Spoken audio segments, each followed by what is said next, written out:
السلام عليكم ورحمة الله وبركاته. مالك استاذ جوكتان ومد صوماليد waxaad leeyahay waqtigii waayaheedii wacnaado caawa waxaan rabaa haduu la yiraahdo inaan la qaybsado bulshada Soomaaliyeed dhibaatooyinka iyo dhibaatada ka dhex dhacdo inta badan qoysaska Soomaaliyeed gaar ahaan way kala xanuun badan yihiin kuwa yar ayaa jiraan oo la xalin karo oo xaaska iyo ninka inaagtiisa ay xalin karaan kuwa dhibaatooyin badan waxa heer ay gaaraan bulshada arrimaha bulshada ay soo gaaraan bulshada baraha bulshada ay soo gaaraan oo kale tan waxba laga ma qaban karo laakiin waxa la rabaa in lagu waana qaato wiil Soomaaliyeed oo ku nool magaalada dalka Mareykanka gaar ahaan Minneapolis Minnesota andaa isku bedlay oo maleynaa in kala aqaan koode wiilkaas waa wiil dhibnaa oo Soomaaliyeed laakiin Ilaahay ayaa ka badbaadiyay sharta sideeda uma fiicno magacay masiibo maalin bay ku raacaan leeyri maanta hadaad ilmo isku dhasheen wiilka Soomaaliyeed amba gabadha Soomaaliyeed ma aha inaa fadeexaysid amba wiilka Soomaaliyeed xumaan aa u geysatid waayo birita ciyaalkaaga maxaad ugu sheekeynaysaa aabihiina xumeeymaad ugu sheekeynay aabihiina saayeel adduunka ay ku baqlaa waxaan waa canjalada ay wareegtaa canjaladii anaga oo dhalan ayaa lahaaya heesooyinkii iyo ruwaayadihii hore iyo maanta hadaa qalad gashid cunugaada birita odda uu yar yahay biri wuu qaagaaraya waayo maxaa leedahay aabaha hooy aabay soo maxaa ugu gashay duu ku yiraahdo maxaad ugu jawaabaysaa waxa ugu jawaabdo ma taqaan bal hadalka yaa idinku badanina asxaabi waxaan rabaa in la wadaago wiilka magaciisa saddexan halka oo joogo dhibaatada Ilaahay ka badbaadiyay hadda sirma qaba waxa la yiraahdaa sabab biyo celiyaan hadda ninkaan mar beer isugu kin dhacay oo xalaaltiin waxa waajiba in aad saaq dhowrtaan hadda wax dhowrka meesha ka baxo amba lagu daydo dhaqamo islaameed dhibkeeda ay leedahay bal wiilka arimo badan ayuu ka hadlayaa laakiin wax yar ayaa rabaa in la qaybsado hadda waa arin xanuun badan waayo qofka wax ka filan laakiin adiga xaaskaada iyo ninkaaga dhibaato weyn waayo wallahi billahi la dhageysta. السلام عليكم ورحمة الله وبركاته. مقعي هو محمود وفاحرتي وحان سلامة يا دمان مدى الصومالية من الجوبان قارهان ريكان بولكا من السوداء أنا أقول لك بولكا من السوداء عاوحان ربعنا اللو ذاكم قصة آدي وحان وبدن إدوال بوإسلام روح من الصومالية أنا تصار أو فيلم أما هيبري خاضشو إدوال بوطالي مربطين روح بلاد نطول بسنة سيدو كلي إني ونقطو tusaale cashir wax laga barto iyo dadka maxkamadaha isku dacweeyo ama u maleynayo Mareykan inay cadaalad yeelin iyo cid walba aaminsan haday single mother noqotay single father noqday dadka ilmaha isku haysto dadka isturmiyo waxa weeye maxkamadii ugu xumeed ebid dad Soomaaliyeed dhexmarto anigii iyo xaaskii iyo xaaskii aan dhexmartay ayadoona ku soo dhawaatay aad weyn oo raacday gabadhii waxaan u sheegayaa dhammaan ummadda Soomaaliyeed ee ku nool gobolka Minnesota in ay tahay wadankani cadaaladdu ay leedahay cirka ayna ka yar tahay wax musuqmaasuqa meel iyo jiro ka baxo marka waxaan doonayaa reeraha dhisan inay tusaale ku qaataan kuwa iskhilaafaya isdacweeyo inay tusaale ku qaataan cid walba madluum ana waxaan u rajaynayaa in mataqaanaa samirka Allah Allahumma asa binu ilaahi ruux walba la dulmiyay gabarha noqdo nin ha noqdo in mataqaanaa dadku صابرين نقدان إلهنا متقنا ذكرت والله يحب المحسنين إلهي قرآن بشيء وحنا واقع الله ضد كلام ضد كذا خصوصا إلهي قرآن بشيء الذين يقولون الناس يأمرون بالبخل ويكتمون ما أعطاهم الله من فضله وآتينا وأعتدنا لهم عذاب من سورة النساء وحن دون يا مركز قصة وقوبا أو متقنا سيد إلهي يقول قبصة إلهي غشيكيو waxaan imaaday wadanka Mareykanka 2017kii oo ku cusbaa 2 bil ama 3 wiil ka bacdi baan gabar Soomaaliyeed ay mootaas guursanay qaadi soo dhaweysay gabar aad u fiican ahayd xaaskayga noqotay oo ay qaaday wiilka oolay ka bacdi walii aniga aan iska tagay shaqo qowlka aan u aaday waxaa dhacday in markii ka bacdi islaan kale oo isnaqaan jiray South Africa ee waxaan jiray oo sheekaysay sheeko un ku saabsan wax un saqajaanimo afkayga hadaan soo ka soo bixi karin gabadhi xaaskayga ay soo wacday ka bacdi waxaan ku dhahay walaal qofkaasi waxaan dhaxmaray ma jiro waxa weeyaan naag South Africa joogto magaceeda inoo sheegaan jeclaan lahaay laakiin wiilka Soomaaliyeed uu ka gaabsaday waayo waxay u taraysaa jidin qof xun wuxuu tarayaa beeraa waxaa la rabaa marka naag intay gurigaada ka dimin lahayd amba ninkaada ay ku dhihi lahayd dhibaatay amba saana isku aheen adiga ay sharaf xumo ku tahay daalimiinta oo sheegay wadaad wiilkan Soomaaliyeed walaalkeena way buuxaan waayo waxaa jira dad husus ah oo dadka isku diro dad husus oo dadka ka dhex shaqeeyo dad husus oo golaan in Soomaali horumar gaarto amba isku waaraan samaantooda iyo walaalnimadooda ayaa jiraan maanta waxaa jirto gabadhaas oo ka sheegay wiilka South Africa joogta naagta South Africa joogta maalin un magacaada insha Allah baraha bulshada way imaanaysaa maalinta ninkan iyo naagtiisa way ma kala haraayaan gabadhan wiilkan ilmo isku dhaleen way kala tageen maxaa ka heshay ii sheeg waa la dacweeyay wiilka waa la nabay waa been baa laga sheegay xumaana laga sameeyay wiilka dhibaata loo geystay laakiin dhibaatada Ilaahay uu ka badbaadiyay waxa la yiri sir ma qabe saab ayaa biyihiisa soo celiyaan la yiri marka sir hadaa qaban adiga dhagar qabayaashana Ilaahay uu jibiyay waxaan leeyahay dadka Soomaaliyeed iyo ummadda kale oo Soomaaliyada meel kasta joogtaan Yurub hadaa joogtiin ogaada inaad tahay qof Soomaali ah oo tahay Afrikaan waayo waxa weeyaan inaad adiga ka ilaalisatid xumaanta ninkaada waaye naag waray ku soo sheegtana ninkaada hadaad ku maagtid eelaaba wax jira aan lahayn adiga wiilku waa warkiisa sii wadanayana wuxuu yiri naagtaas jirto oo naagteedii aniga isku keentirtay waayo way ugu xanaagtay dhibaatooyin badan oo ka tirsanaya shaydaamadaas xunta maalin insha Allah magaceedana waa idin horkeeni doonaa maalintii meel weyn bay gaartay taxi message oo baa loo diray way soo wacday maanta dambiida ay u tiri waan u dhaantay caadi bay iska ahayd ka bacdi waxaa dhacday in ay bishii 8aad ay telefoonkeeda aan blogareeyay ka bacdina ay labadii cunug macallakii caloosheeda ku jiray anigii dhalay doonto mataana marka ahaayeen iyo gabadheedii oo 7 jir wiilkeeda 9 jir intuba ay dacwo igu qortay oo booliska ay tagtay ayna report garaysay kiis oo wuxuu ma abid ka dhaca Mareykan 208 sano ka badan ku dhisan yahay cadaaladda waddankan galayna kiiskaasna galay number 1 noqday kiiska oo wuxuu ma abid la record gareeya ama accusation wax lagu sameeyay mid ku ilma العدل من الله إلهي بعدالة إلهي بنا عدالة صح يسيجي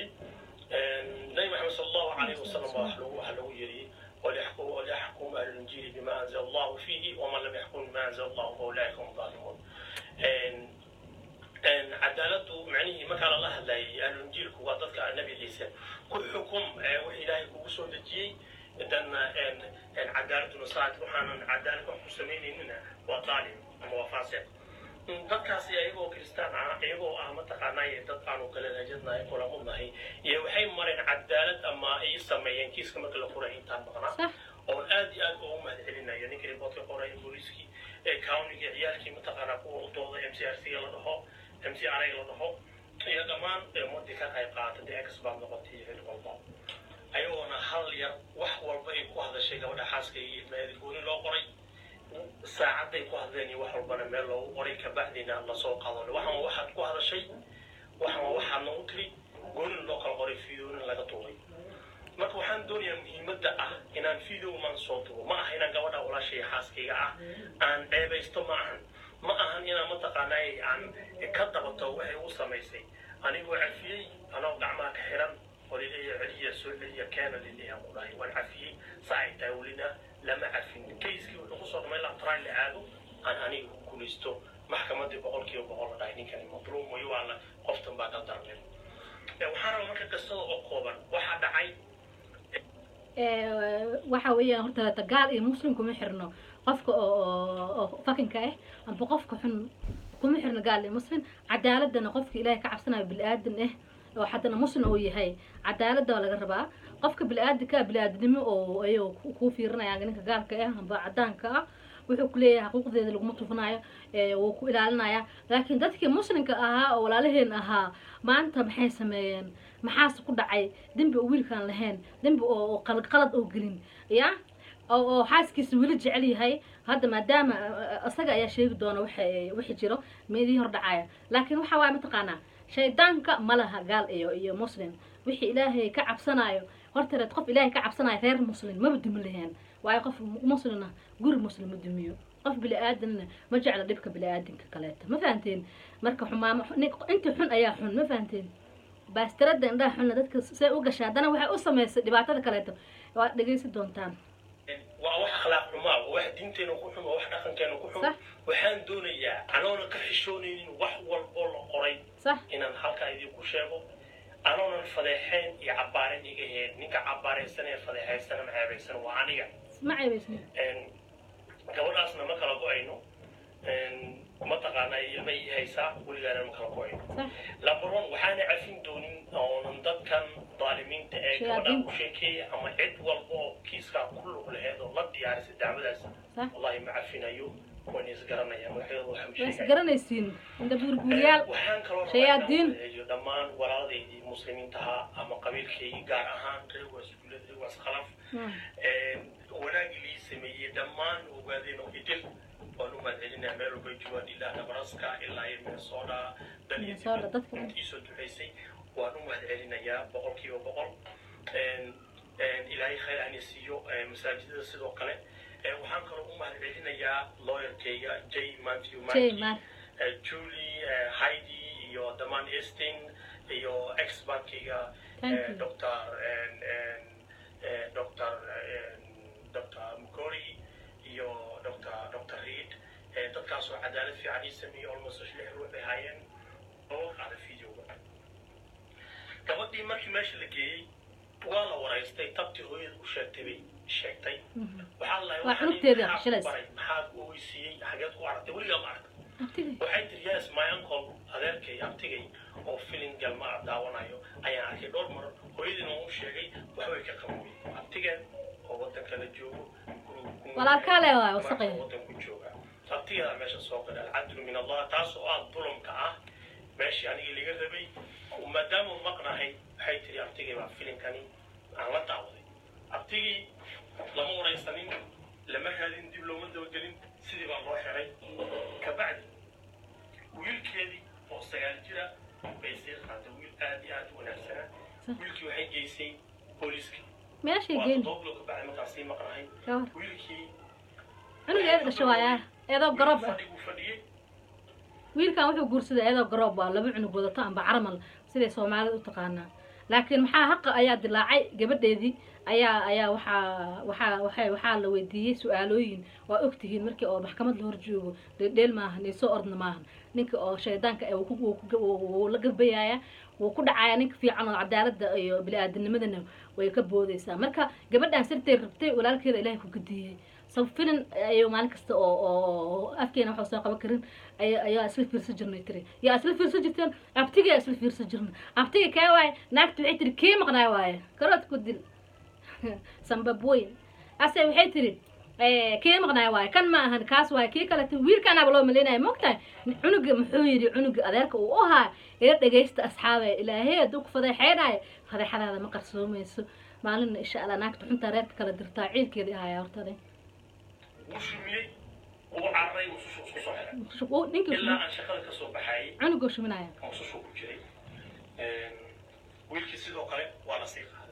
حالك يمسي عسير ماشي عيالك ولوقطه فيلم على يوضوي أفريقيا دقيقة ويلك وحيري ولي من كاسي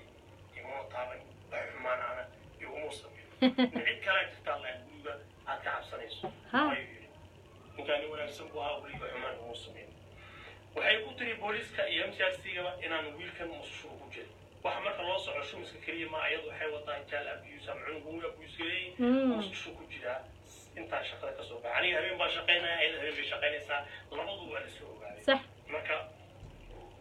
walii amuse waa la soo wacay waxaa lagu dhahay qoftaas ciyaalkeedii Minnesota Minnesota ilaa ay soo qabto waxaa dhacday in maxkamad la ii sameeyo maxkamadii ma joognaani ayadaa loo diray kabacdi ولا يسوقتي وحالي كان من الصورة كويتون بلونا وحرنا مالك التنبيه وحالات طريري جوري مالكي لجوي وحال نقطي إنا يتقل نقطة على الديانة علي المهي سيك أنا قاضو ولكن ماشي وصوقلو ولكن ما أحكي ماشي وجوه أنت ما تحال نقطي علي قبل بيو نقطي طويل انتي تبكي إيركي وحكو بهن أنا وحكيس كنا قد حيو وأنا جاي إسلام تنوالكن أنت على فرق الشام لو يقولوا رأي مكانية arintani waxa kaliya la dhigi karo maanta uu sameyn karaa ama dambiga uu galay waa gabadha walaalkeed ninkan uu maqnaa Masar Xirsi waxay noqotay ninkii la raadiyay dowladii waxa kaliya marka taayirka saarayaan waxa way waaniga sax hooyadinteed iyo expaadii kulli waxay igana qabsadeen walaalkeed maadaama gabadha ay sheegtay inay filin kalma la daawatay dowladii dhowr mar maxkamadii dib bay u dhigeen maalinka dambe looyarkiga wuxuu sameeyey wuxuu keenay magaciisa saxda ah waddanku joogo xilliguu soo galay iyo meeshuu ku nool yahay telefoonkiisaa lagu raadiyey waa la soo qabtay habartii sodohdiis ciyaalka sodohood oo dhinaca aabaha ah oo ciyaalkan ay la joogeen baa iyadana la keenay maadaama looga sheekaysanaa in ciyaalkani ay soo tababartay ay rabto aniga iyo xaaskay inayna kala geyso arrintii looyarkii uu aamusay waxaa la sameeyey marka maxkamaddii baa dhinac laga soo geliyey islaamkii iyo wiilkii gabadha la dhashay kiisku wuxuu socdo wax la saardiyo looyarkii wuxuu soo bixiyey banaanka wiilkii intuu nala soo fariistay maan ku dhahay ninkan waa ninkii booliiska ay soo qabteen oo hadda loo geeyey sododii banaankay kugu sugaysaa yarkii waa la waraystay maxaa dhacay baa lagu dhahay adiga gabadha maxay dhahmay weligii waxa kuma sameeyey yarkii iminka bax naxdin looyarkii maxkamaddii saanti waxay tiri xaakimayaashu waxay dhaheen hal saac hana la siiyo looyarkii wuxuu banaanka soo dhigay dowladdu waxay raadinayeen hal sano ninkii inuu halkan yahay uu wiilkiina uu joogo maxkamaddii way booliiska keeneen islaamtiina sidoo kale sododii ay booliiska keeneen islaamtu waxay tiri maxaakimiinta kulli waxay dhaheen hal saac hana la siiyo sheekadii waxay ku dhammaatay in aniga guusha ay raacdo daraajkiina aan saa ugu guulaystay alcadlu min allah alxamdulilahi rabbilcaalamiin ilaahay mahad iska leh qisadan waxaan doonayaa in mataqaanaa cimriqaasho ay noqoto aysan noqonin mid isku fadaxaysa waxaan rabaa marka inaan la hadlo dadka daalimiinta ah kuwa dadku isku tiro mudadabiina bayna dalika laa ilaaha haulaai walaa ilaaha haulaai kuwa ah oo ilaahay ku sheegay fi daraki asfali min annaari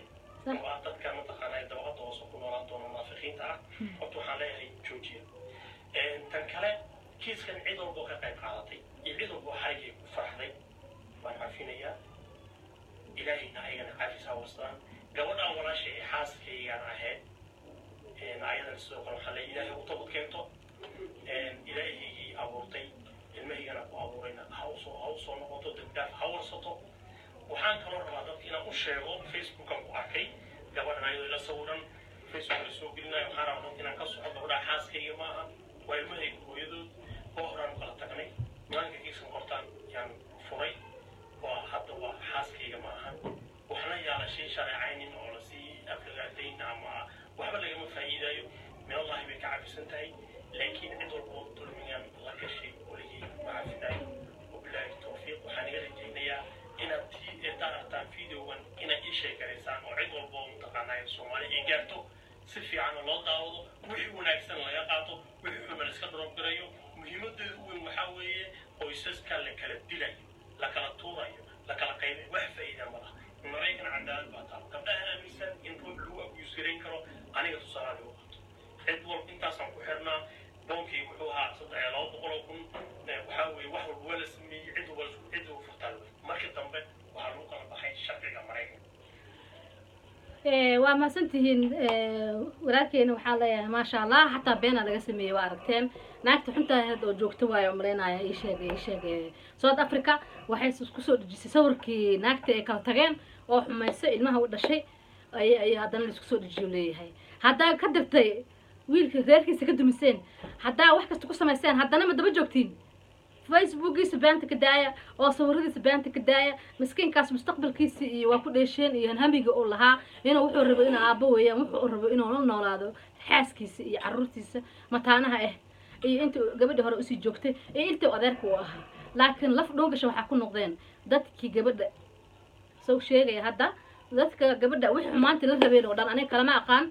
inta xumaantii la rabtay ilaahay wuu ka badbaadiyey xumidoona oo xumaanta iska daa meel kasta joogtaana waxaan leeyahay dhagar qabayaasha iyo shayaadiinta iyo dadka xunxun oo guryaha idinka duminayo iska ilaaliya guriga miskiinka uu ka dumay haddana ka joojiya xumaanta aad ku wadaan iyo naag gabadhiyo la sawirano oo facebook lagu soo dhajinayo ma qabo ku yiri inta ugu daba wadaa adiga hadaa rabta xataa ilaa hadda rajo kaamalo hadaa South Africa joogta adiga ay fiirsanaya data xataa ninkaas rajo kaamalo mana ku rabiyo wiilka Soomaaliyeed ilaaha badbaadiyo kasakoona qof iimaan leh waa cafiyo yiri nasabnimada horta wax loo dhasho waayo qofka bini'aadamka ilaahay uu ku abuuray qof midgaanana ma jiro midgaan waxa weeye qofku xun ayaa midgaan midgaan waxa la dhahayo ma jiro qabiilna aniga uma aqaan midgaan laakiin waxa uu aqaana qofku xun oo umada ka nabad galaynin oo dadka nabad siinaynin oo haddana ii sheeg oo daba socda reeraha muslimka duminayo kaas ayaa wax inta xun ayaa midgaan laakiin ninkan Soomaaliyeed hadda way ahaatay gabaray adiga ka farjigno hadda maanta fiirsanaysid wiilo adigana sidoo kale ka farjigno xaaskaada yaa ugu dirin ninkaada yaa ugu dirin ilmahaada yaa iskala weyneenin ninkaada hadda colaad u qabtay walaal oo bariya dacweynin idinka hoos isku xaliya hadda isfahmaysan waay Soomaaliyeed tiin isku naxariista ilaahay isku naxariistoodii hoos u hadla dhaqma tartiib ilaahay wuxuu yiri shanta fil arli ilaahay arada wuxuu weeyay inuu kala nasto maaha in la isku mashquulo maaha in la isdacweeyo maaha in la isafragaadeeyo ninka miskiinka ee cunugii oo naagta ka dhalay naagta dhashay oo ku guursaday carnamalnimada amba garoobnimada ayaa cadaaladda ilaahay ka hadashiyay saqiirkaas wiliga waxba igu sameeyno yiri mana waxana imu xumeeyeen adiga maanta raadinaysa adiga ilaahay kugu soo cilinaya hadaad ka joogo waysid idinka leewaay inta ka joogtana waxa leeyahay ma santihiin inta guri dhaqi kartiin dhaqa isku dhaqa reeraha kala duwanina nabeebka iyo isku dirmadana hal iska ilaaliyo dadka isku diraayo ma fahanteen sida iyo waxa ay leeyahay hadda hadalkooda ku badan iga raali ahaa waa sii sheer garay si ay samaanta u weynaato